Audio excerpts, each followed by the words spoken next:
ሰላም ሰላም ጤና ይስጥልን ውድ የጋት ሚዲያ ቤተሰቦች እንደ ያላችሁበት ሀገር የሰዓት አቆጣጠር እንደምን አላችሁ? እንደምን ቆያችሁኝ? ዕለተ ሐሙስ ታኅሳስ 9 2018 በኢትዮጵያ ዘመን አቆጣጠር የጋት ውሎ አጫጭር መረጃዎች ከዚህ እንደሚከተለው ወደ እናንተ አድርሳለሁ። ላይክ አድርጉ፣ ሼር አድርጉ፣ ሀሳብ አስተያየታችሁን አካፍሉ። የጋት ሚዲያ ሜምበር ሁኑ። ጋት ሚዲያን በሱፐር ታንክስ በሱፐር ቻት ደግፉ። ሶስት አጫጭር መረጃዎች ወደ እናንተ አድርሳለሁ። የመጀመሪያው እንግዲህ በአማራ ፋኖ ህዝባዊ ድርጅት አፋሕድና ለባለፉት ኦልሞስት ለ3 ዓመታት በጫካ ገብተው ሲታገሉ የነበሩ አንዱ የፋኖ ክንፍ ነው። በሱና በአማራ ብሔራዊ ክልላዊ መንግስት በኢጋድ አደራዳሪነት በአፍሪካ ህብረት አደራዳሪነት እንዲሁም ታዛቢነት የሰላም ስምምነት መፈጸሙን ተከትሎ ከፍተኛ ቁጥር ያለው ታጣቂ ወደ ሰላማዊ ህይወት እየተመለሰ ነው። ለምሳሌ በትናንትናው ዕለት ብቻ ራሳቸውን ወይ የአረንዛው ጎንቻ ብርጌድ በሚል የሚጠራ በአደረጃጀት ደረጃ በነ ዘመነ ካሴ ውስጥ ያለው የአማራ ፋኖ ብሔራዊ ኃይል ብሎ ራሱን የሚጠራ በዛ ውስጥ የነበረው የአረንዛው ጎንቻ ብርጌድ በዚህ በምስራቅ ጎጃም ዞን ጎንቻ እነሴ ወረዳ ያንን እነማይን ይዞ እስከ ቢቸናም እስከ ደብረ ወርቅም ያንን አስፍቶ የሚንቀሳቀስ ከዛ ባለፈ በደቡብ ጎንደርና ለዚህ ለደቡብ ወሎ አዋሳኝ የሆነውን የአባይ ጎርጅን የአባይ ሸለቆን ይዞ ሲንቀሳቀስ የነበረው አባላቶች ከበባ አድርገውባቸው ነበር። መረጃ ስለነበራቸው ሊወጡ ነው በሚል ከበባ አድርገውባቸው ነበር። ይህንን ከበባ ሰብረው እጃቸውን ሰጥተዋል። ለምሳሌ ከዛ ውስጥ የዚህ አረንዛው ጎንቻ ብርጌድ ከታጣቂው ባለፈ ይንገስ ሞላ የሚባለው አረንዛው ጎንቻ ብርጌድ ምክትል ዘመቻ መምሪያ ኃላፊ የሆነ ካሴሙንዬ የሀብት አሰባሳቢ መምሪያ ኃላፊ የሆነ የዚሁ ብርጌድ ማለት ነው እና አባታ አፈላ የሚባል በአረንዛው ጎንቻ ብርጌድ የ201ኛ ኮር 74ኛ ክፍለ ጦር ብለው ለሚጠሩት ያሰለጥን የነበረ የስልጠና መምሪያ ኃላፊ የነበረ እንዲሁም በዚህ በአማራ ፋኖ ብሔራዊ ኃይል ተብሎ በሚጠራው አንድ አመራር የለው።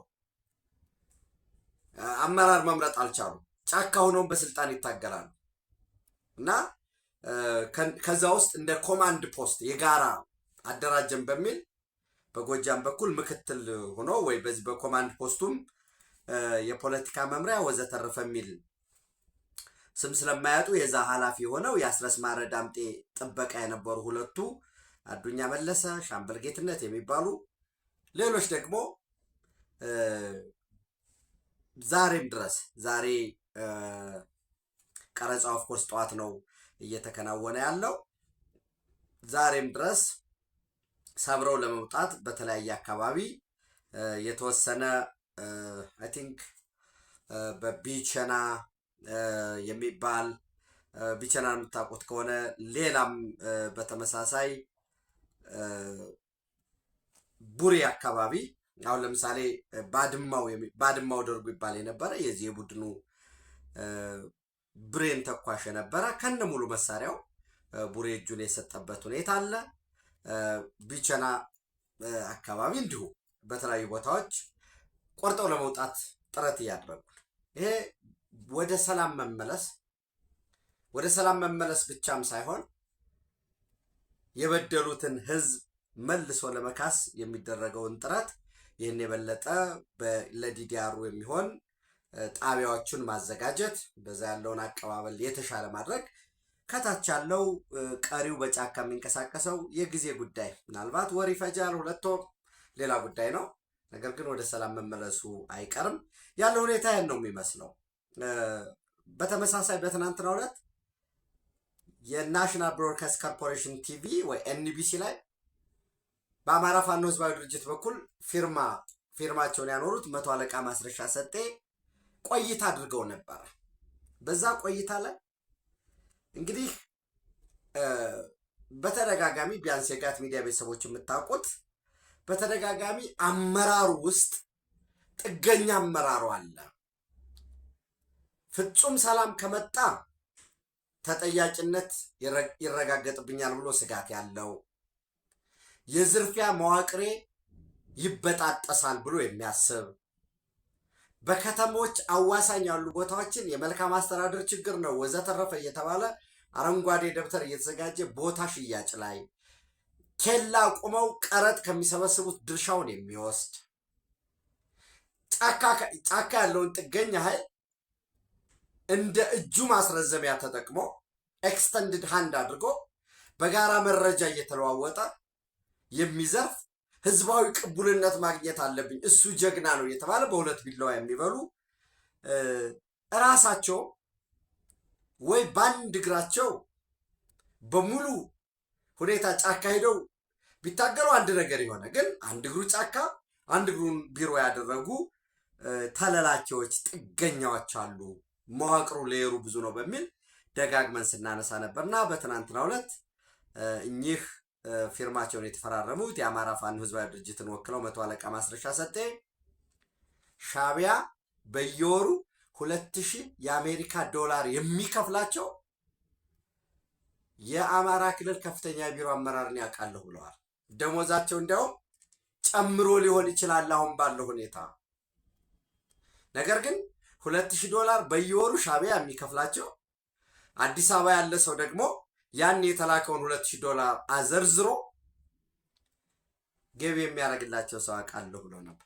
እንግዲህ እዚህ ድረስ ነው ሳቦታጁ። ሻዕቢያ ቢሮ ላይ ኃላፊ ያስቀምጧል ማለት ነው። ዞን ላይ፣ ወረዳ ላይ፣ ቀበሌ ላይ ማያት ነው እሱ ሰው በተደጋጋሚ እንዳልነው ይሄ ጦርነት፣ ይሄ ግጭት፣ ይሄ በየቦታው ያለው መፈናቀል አይነቱ ሊለያይ ይችላል። የሆነ ቦታ የጎሳ ወይ ምንድነው የዘር ሊመስል ይችላል። የሆነ ቦታ ሃይማኖት ሊሆን ይችላል። የሆነ ቦታ ደግሞ የሪሶርስ ግጭት ሊያስመስሉት ይችላሉ። የግጭቱ አይነቱን፣ ይዘቱን እና ደግሞ ቦታውን ሊቀያየር ይችላል። የዚህ ሁሉ ባለቤት ግን የኢትዮጵያ ደመኛ ጠላቶችና የጠላቶች ተለላኪ መወንጨፊያ ላውንቺንግ ፓድ ሆኖ የሚያገለግለው ሻዕቢያ ነው ብለን ነበር ስንል ነበር። አሁንም ነው፣ ወደፊትም ህዝቦች ጥያቄ አላቸው። የኢትዮጵያ ብሔር ብሔረሰቦችና ህዝቦች ጥያቄ አላቸው። ዛሬ ትናንት ነበራቸው፣ ወደፊትም ይኖራቸዋል። የህዝብ ጥያቄ፣ የህዝብ ፍላጎት አዳጊ ነው። የህዝብ ጥያቄና የህዝብ ፍላጎት ግን በጠመንጃ አፈሙዝ ሊፈታ አይችልም። ትናንትም አልተፈታም፣ ወደፊትም አይፈታም። ሌላው ቢቀር እንኳን አሸንፈህ ለድል እንኳን ብትበቃ ትደራደራለህ።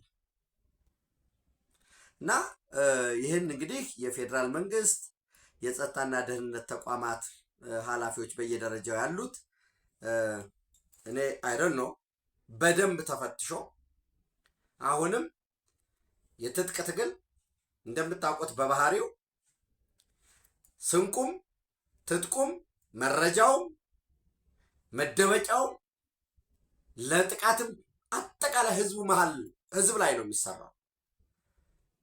የኢትዮጵያ መከላከያ ሰራዊት ፊት እኮ ቆሞ የተዋጋ አንድም ታጣቂ የለም። ጀስት ምሽግ ቆፍሮ ኮንቬንሽናል ዋርፌርም ይሁን ወይንም ይሄ የሽምቅ ውጊያ ያደረገ የለም። አልተታኮሱም፣ ጉዳት አላደረሱም እያልኳቸው አይደለም። ሰቦታጅ ስላለው መከላከያ ሰራዊት ይሄዳል፣ ይገባል። ለቆ ሲወጣ ጽንፈኛው እዛው ከተማ ውስጥም ያለው በዙሪያው ያለው ቢመጣና እንደገና ያን ከተማ ይቆጣጠራል። ይሄ ማዛል ማድከም ነው አለ። ያ የሆነው ለምንድን ነው? የህዝቡን አመለካከት በፕሮፓጋንዳ መረጃ በመስጠት የህዝቡ ጥያቄዎች እውነተኛ ጥያቄዎችን በመቀበል እውነተኛ ጥያቄዎች ደግሞ የሚፈቱበትን መንገድ 1 2 3 ብሎ ቆጥሮ በማስቀመጥ ያንንም በመተግበር ጽንፈኛውንና ህዝቡን መለየት ስላልተቻለ ነው። ሙከራዎች ሁሉ አሉ። ይህንን የሰሩ አንዳንድ አካባቢዎች ውጤት አምጥተዋል። መጀመሪያውንም ቀጠናቸው ላይ ጦርነት እንዳይቀሰቀስ ያደረጉ አካባቢዎች ቀጠናዎች አሉ። ችግሮች አሉ። አዎ የመልካም አስተዳደር ችግር፣ በረዥም ጊዜ የሚፈቱ ችግሮች፣ መዋቅራዊ አገልግሎትን ማቅረብ ከቀበሌ መታወቂያ ጀምሮ እስከ ትልልቅ ችግሮች አሉ። እነዚያን ግን እንፈታለን። ከህዝቡ ጋር እጅና ጓንቱ ነው። ምክንያቱም የወረዳው አመራር ከሌላ ቦታ አልሄደም። የዛው የወረዳው ተወላጅ ነው። እዚያው የህዝቡ አንድ አካል ነው። እየተቆጣም እየመከረም እየገሰጸም እያስገሰጸም ወደ ሰላም መመለስ የሚቻልበት እድል ትናንት ነበረ። ትክክለኛው ጊዜ ትናንት ነበር። ግን ቢዘገይም ቢረፍድም ዛሬ ትክክለኛው ጊዜ ነው። በደንብ መፈተሽ የት አካባቢ ነው ጽንፈኞች በተደራጀ መልኩ የሚንቀሳቀሱት፣ አካባቢውን ስፖት ማድረግ መለየት፣ ለዛ ምቹ ሁኔታ ምን ፈጠረ፣ የአካባቢው አመራርና ጽንፈኛው ያለውስ መስተጋበር ምን ይመስላል የሚለውን በደንብ ማየት ያስፈልጋል። እጅግ በጣም አስደንጋጭ የሆነ ሻዕቢያ ደሞዝ የሚከፍለው የቢሮ ኃላፊ መኖር አዲስ አይደለም። ፐርሰናሊ ለእኔና ለወዳጆቻችን አዲስ አይደለም። ምን ይሰራ እንደነበር ጽንፈኛውን ለማደራጀት አጌነስት የሆኑ ሰዎችን አታክ ለማድረግ ምን መዋቅር እንደነበረ ስለምናቅ ማለት ነው። አሁንም ከጫካ በነበረው በጉልበት በትጥቅ ትግል የህዝብ ጥያቄ እናስመልሳለን ብለው በሀቅ በእውነት ተታለው የሄዱት ወይ በስሜት አንዳንዶቹ አስበውበት እንግዲህ ህዝባዊ ውይይቶችን በደንብ አዳምጧቸው፣ ያዳመጣቸዋቸው እንደሆነም ተስፋ አደርጋለሁኝ። አትመረጥም ሲባል ያለቀሰ ሁሉ አመራር አለን። በተለይ የምዕራብ ጎጃም ፍኖተ ሰላም ላይ የነበረው የህዝብ ውይይት እጅግ አይን ገላጭ ነው። በተለይ ከሩቁ ነው ሲከታተሉ ለነበሩ ዲቴል እያንዳንዱን የአካባቢውን መረጃ ለሌላቸው ሰዎች ማለት ነው። ይህንን ብለን እንግዲህ ሌላው ምናልባት በትናንትናው ላይ ትናንት ምሽት ላይ ሌተናል ጀነራል ታደሰ ወረደ ወደ አዲስ አበባ መጥተዋል። በትናንትናው ዕለት የነበረው ጉዟቸው ከወትሮ የተለየ ነው። ወትሮ ሲመጡ ብቻቸውን ነው የሚመጡ። ብቻቸውን ማለት ጀስት ራሳቸው ይመጣሉ፣ ጥያቄዎቻቸውን ይዘው ይቀርባሉ፣ ከፌዴራል መንግስቱ ጋር ይነጋገራሉ።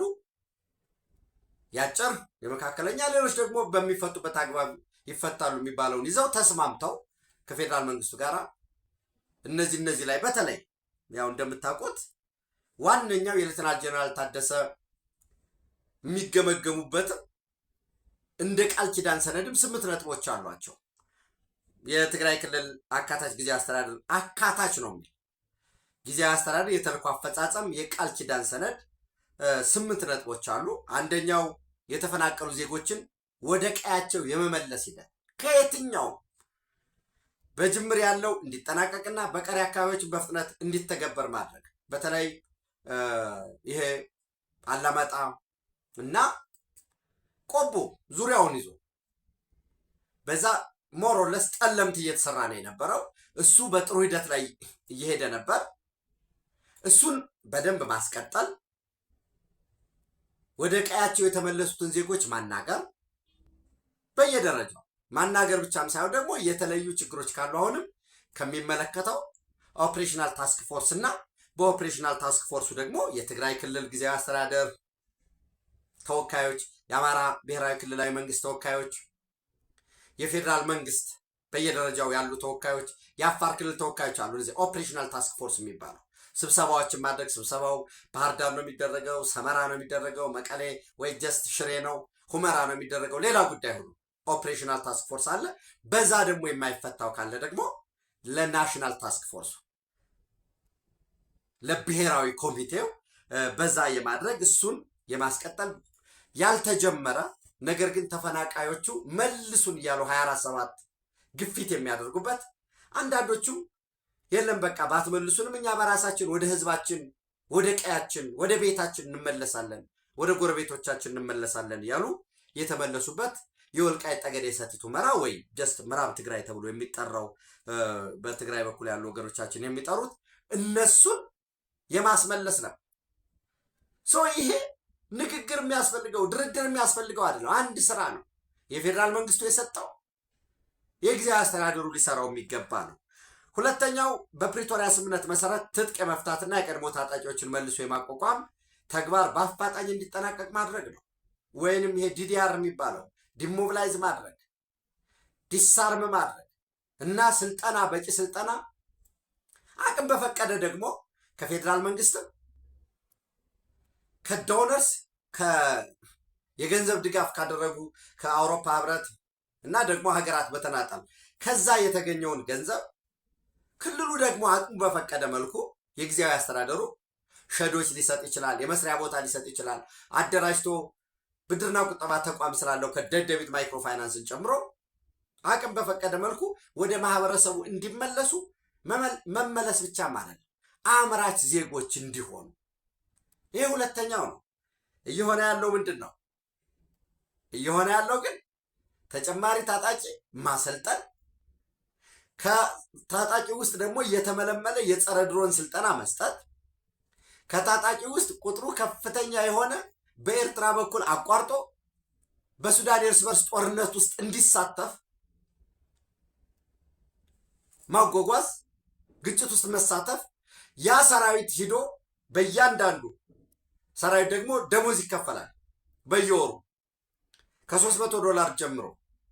ያ ዶላር እዚህ አገር ቤት ላይ በአካውንት በቤተሰቦች ይገባልሃል ተብሎ አካውንት ተከፍቶ ነው ሄደው። ነገር ግን $100 ምናምን ገደማ እሱም አልፎ አልፎ ተመንዝሮ የሚገባ። ሌሎች ግን እዛ ያሉት አስተባባሪ ሙዚን ምናምን የሚባሉ አሉ አስተባባሪ።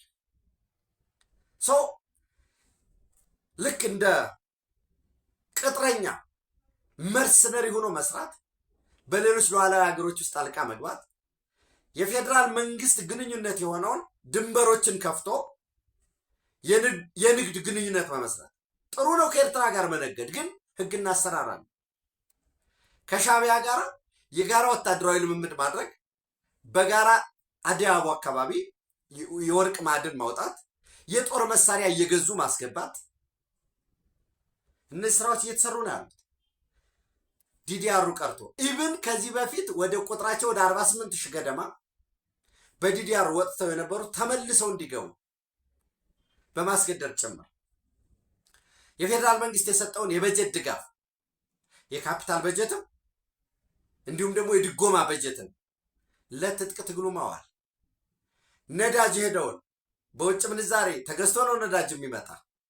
ያን ነዳጅ ግን ለጸጥታ ኃይሉ በሚል በእያንዳንዱ ማደያ ኮታ ተሰጥቶ ለጦርነት ዝግጅት እየዋለ ነው፣ እየተከዘነ ነው። ህዝቡ ግን ነዳጅ ያጣል፣ የታክሲ ያጣል፣ የትራንስፖርት ያጣል። ዘን ያንን ደግሞ ሆን ተብሎ የፌዴራል መንግስት ነዳጅ እንዳታገኝ ከለከለ የሚል ደግሞ ፕሮፓጋንዳ ይረጫል። ኤንዌይስ ሶስተኛ መደበኛ የልማት ስራዎች መንግስታዊና ማህበራዊ አገልግሎቶች እንዲሁም የመልሶ ግንባታ ስራዎች እንዲሳለጡ ማድረግ ፍጹም የለም። ይሄ የጦርነት ዝግጅት ነው ያለው። 4 ከህገ መንግስታዊና ህጋዊ ስርዓት ከሀገር ሉዓላዊነትና ከፕሪቶሪያ ስምምነት ያፈነገጡ ግንኙነቶችና እንቅስቃሴዎችን እንዲቆሙ ማድረግ፣ ከኤርትራ ጋር በሱዳን የውስጥ ጣልቃ ገብነት የፌዴራል መንግስት ተግባራት የሆኑትን በህገ መንግስቱም የተቀመጡ በግልጽ የተቀመጡ ከዛ ባለፈ በዘልማድም የሚታወቁትን ለምሳሌ ወርቅ ይወጣል። ያ ወርቅ አሰራር አለው። ከሀገራት ጋር መነገድ የዕለት ከዕለት የገንዘብ ምንዛሬ መጠኑን የመወሰን የፌዴራል መንግስት ስልጣን ነው። ግን ዛላንበሳ ብትሄዱ ናቅፋ ለግብይት ይውላል። እንዴት ነው የሚመነዘረው? በምን አግባብ ነው የሚከናወነው? ሌላ ጉዳይ ነው። ጽምዶ ተብሎ 360 ዲግሪ አንከበብም፣ ከዚህ ወጥተናል፣ የፌዴራል መንግስቱን እናዳክማለን፣ በየአካባቢው ያሉ ፋኖን ጨምሮ ስልጠና በመስጠት በማስታጠቅ ወልዲያ ደግሞ አመራር በመስጠትና በመዋጋት ጭምር ጉዳት የደረሰባቸውን ደግሞ ወደ ቆቦ ወደ አላማጣ አለፍ ሲልም እስከ መቀሌ እየወሰዱ ማሳከም። ከሰብአዊነት ብቻ አይደለም ማየት ያለብን፣ ሽብርተኝነትን ማበረታታት። ፋኖ በጋራ ሆኖ መንግስትን መታገል አለበት። በሸረሪና በኩል በዚህ በሱዳን ወስዶ ኦማሃጅር ጋር እስከ አስመራ ድረስ እያጓጓዙ የገንዘብ ወጪ የፌዴራል መንግስት የሚሰጠውን ድጎማ ጨምሮ ለትጥቅ ስንቅ፣ ለሎጂስቲክስ ማዋል። 6ኛ ከክልሉ ዲሞክራሲያዊ ምርጫ ዝግጁ እንዲሆን ማድረግ፣ በክልሉ የሲቪክና የፖለቲካ መብቶች ተግባራዊ የሆኑበት የፖለቲካ ብዝሃነት የሚያስተናግድ ዲሞክራሲያዊ አውድ እንዲፈጠር መስራት ኖ ህወሓት ይህንን በፍጹም እየጠቀለለ እየሰበሰበ በትግራይ ክልል ብሔራዊ ኮንፈረንስ ብሔራዊ መድረክ በሚል የሚደረጉት በሙሉ እኔ አይደለሁም የምለው በዛ በትግራይ ክልል የሚንቀሳቀሱ የፖለቲካ ፓርቲዎች ሳይቀሩ በጋራ መግለጫ ያወጡበት ነው። አፋኝነት፣ ጠቅላይነት የፖለቲካ ፓርቲዎች እንዳይንቀሳቀሱ ስምረትን የብልጽግና ወጪን ለመሆን እየሰራ ነው። የሆነ ነገር የሚያደርግ ልክ ከብልጽግና ጋር ብልጽግና የሚባለውን ሲጀመር እኮ ብልጽግና ቢፈልግ ኑሮ አካታች በሆነው በፕሪቶሪያም ስምምነት እኮ የስልጣን መጋራት መብት አለ። ነገር ግን ብልጽግና ነው እያሉ የመሰየም የማንቋሸሽ የፖለቲካ ፓርቲዎችን የማሳደድ ስራዎች የተሰሩ ነው ያሉት። ሰባተኛ የክልሉ ህዝብ የተለያዩ ማህበረሰብ ክፍሎችና የፖለቲካ ተዋናያን በሀገራዊ ምክክር ሂደት እንዲሳተፉ ሁኔታዎችን ማመቻቸት ነው። በተወሰነ መልኩ ይህ ጥሩ እየሄደ ነው ብሎ ማለት ይቻላል። ቢያንስ የሀገራዊ ምክክር ኮሚሽኑ ስራዎችን እየሰራሁ ነው እያለ ያለበት ሁኔታ ስላለ። 8 የክልሉ መንግስታዊ ሚዲያና የኮሚኒኬሽን እንቅስቃሴዎች የሀገሪቱን ህዝቦች ትስስርና መልካም ግንኙነት የሚያጠናክሩ ህግና ህገ መንግስታዊ ስርዓትን የሚያከብሩ መሆናቸውን ማረጋገጥ ነው። ነገር ግን የክልሉ ሚዲያዎች በሙሉ የጦርነት ነጋሪት ነው የሚጎሰምባቸው። ይወጣሉ የጦር መሪዎች ነን የሚሉ በጉልበት እናንበረከካቸዋለን፣ እንዲህ አድርገናል፣ አፍርሰናቸዋል። ያዋጁን በጆሮ ነው የሚሆነው። ሰው ከተለመደው አስቀድሞ ከተለመደው ህወሓት ሌተናል ጀነራል ታደሰ ወረደን አላምንም በሚል አሁን አብሮ የሚከታተላቸው የሚሰልላቸው ሄዶ ሪፖርትም የሚያቀርብ ሰው አብሯቸው ተከትሎ እንዲመጣ ነው የተደረገው። እንግዲህ ቢያንስ እንኳን በሚታወቅ ደረጃ 2 ሰዎች አብሯቸው የመጡበት ሁኔታ አለ። አማኑኤል አሰፋ ምክትል አስተዳዳሪው ማለት ነው እና ተክላይ ገብረ መድን 3ኛ ምህረት የሚባሉ የህወሓት ወኪሎችን በማስከተል ነው የመጡት። እንግዲህ ያው ድሮ በጀት ተጨማሪ በጀት የመጠየቅ ጊዜ መግዛት ነው ደግሞ አላማው። ለጦርነት እየተዘጋጁ ነው። ሱዳን ውስጥ የጸረ ድሮን ስልጠና የወሰዱ አሁን ደግሞ መቀሌና በዙሪያው በየግንባሮች ምዕራብ ግንባር፣ ምስራቅ ግንባርና ደቡብ ግንባር በሚሉት ተበትነው ስልጠና እየሰጡ ነው። እያስመረቁ ነው። አዲግራት ላይ ኮማንዶ አስመርቀዋል። ሸረሪና በኢትዮ ሱዳን ድንበር በኩል ልምምድ እያደረጉ ነው። በተደጋጋሚ ከፋኖ ጀርባ ሆኖ ሰብሮ ለመግባት ሙከራ ያደርጋሉ። ወልዲያ ከዚህ በፊት ጦርነት የመሩትን እንደነገርኳቸው ነው ማለት ነው። የጦርነት ዝግጅት እያደረጉ ነው። ነገር ግን የጦርነት ዝግጅት ብቻም ሳይሆን በቂ ስንቅ፣ በቂ ተተኳሽ፣ በቂ የጦር መሳሪያ ይፈልጋሉ። እያስገቡ ነው አሁን። ነገር ግን የበለጠ እስክናስገባ ጊዜ እንግዛ። ለዓለም አቀፉ ማህበረሰብ ሰላም ፈላጊ እንምሰል። ለትግራይ ህዝብ ለሰላም ስንል ይሄው እየሄድን ነው፣ እየለመን ነው፣ ግን ምንም አላገኘንም የሚል እናወናብድ። ታጣቂው የደሞዝ ጭማሪ አለ፣ ጥያቄ አለ።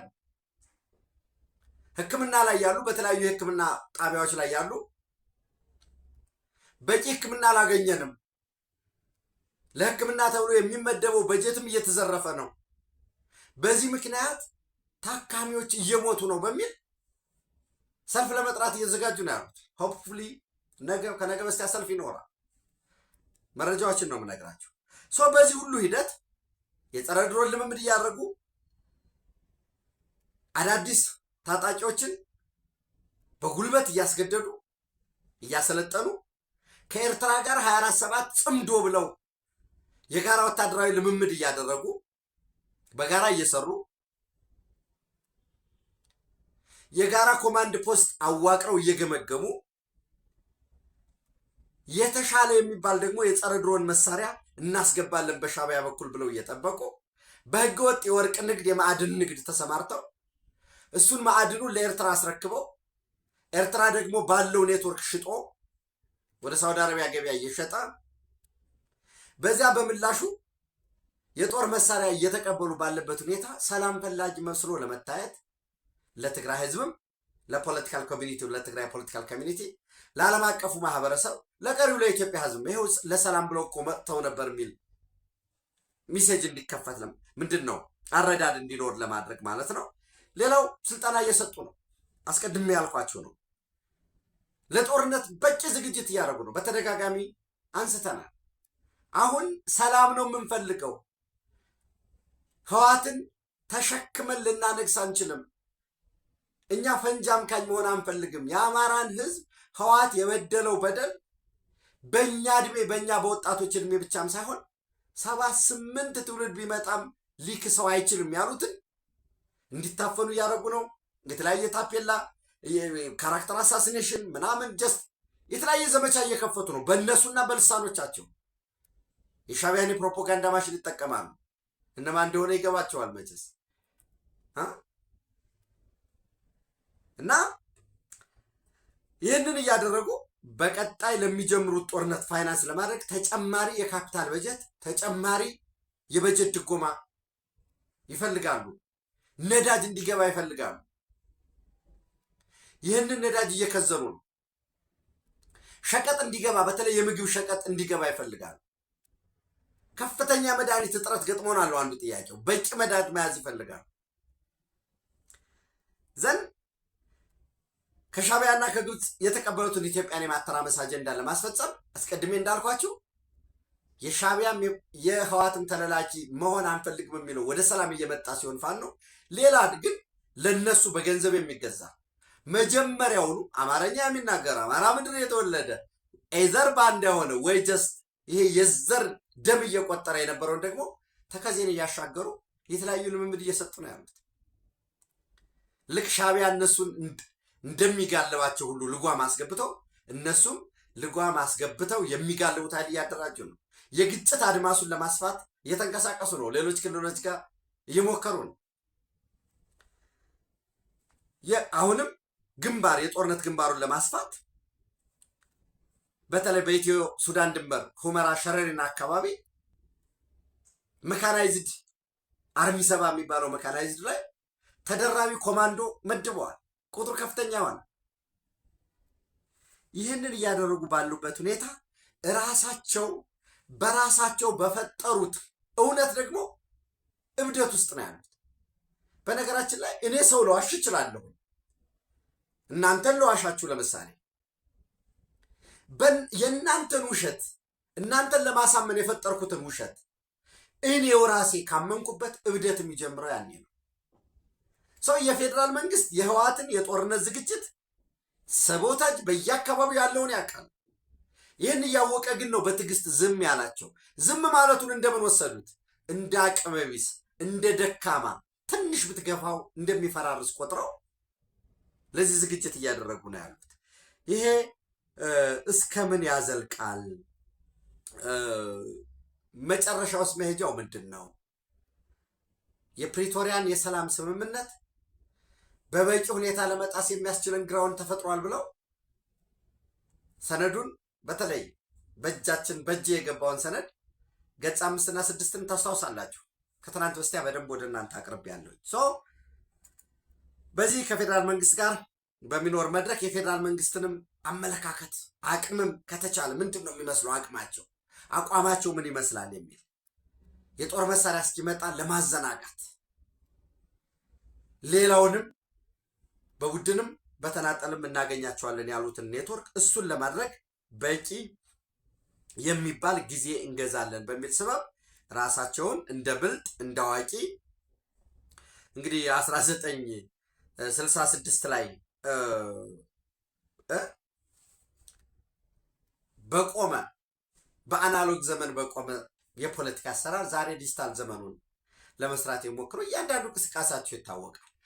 ይህንን እንቅስቃሴያቸው ከታወቀ ለምንድን ነው ማስቀረት የማይቻል? ለምንድን ነው ማረም የማይቻል የሚባለው? በዋናነት ይህንን ሰው በላ የሆነ ስርዓት፣ ይህንን የጦርነት ነጋዴ የሆነ ስርዓት መታገል ያለበት ከምንም በፊት የትግራይ ህዝብ፣ የትግራይ ልሂቅ ነው። ለዛ የሚሆን ብቁ የማሰላሰያ ጊዜ መፍጠር እሱ ተችሏል። አሁንም የተለያዩ እየተደረጉ ያሉ የትግራይ ህዝብና ልሂቃን እያደረጉ ያሉ ትግሎች አሉ። እነሱ የትግሉ ባለቤት የትግራይ ህዝብ ነው። አወናብደውታል፣ አታለውታል።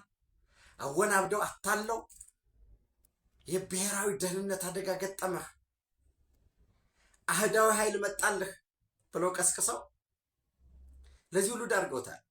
ሌላ ቦታ ደግሞ የነሱ ወኪሎች ደግሞ ፍጹም ዘረኛ የሆነ የአንድ ብሔር መንግስት ደግሞ ተቋቁሟል፣ ሊበላህ ነው፣ ሃይማኖት ግን ሊያጠፋ ነው የሚል ደግሞ ቅስቀሳ ያደርጋሉ በአንድ ሳይድ። ይህን አድርገው የትግራይን ህዝብ አታለው ለመከራ የዳረጉበት ሁኔታ ነው ያለው። ይህ እንግዲህ ህዝቡ በቃኝ እያለ ነው። የትግራይ ዲሞክራሲያዊ ስምረት ፓርቲ ስምረትም ህዝባዊ ትግል ጠርቷል። አስቀድሜ እንዳልኳችሁም ታጣቂዎቹን በቀጣይ ጦርነት ይበቃናል የሚል ሁኔታዎች አሉ። ሌላው ምናልባት በምሽት ጋት ዕለታዊ የአቶ ጌታቸው ረዳ የጠቅላይ ሚኒስትሩ የምስራቅ አፍሪካ ጉዳዮች አማካሪ እሳቸው ያወጡትንም ጽሁፍ እና ሌሎችንም ተጨማሪ በኢትዮ ሳውዲ አረቢያ በኢትዮጵያና በግብፅ ያሉ ጉዳዮችን እናያለን። ኢትዮጵያ በክብር ለዘላለም ትኑር። ታንኪዩ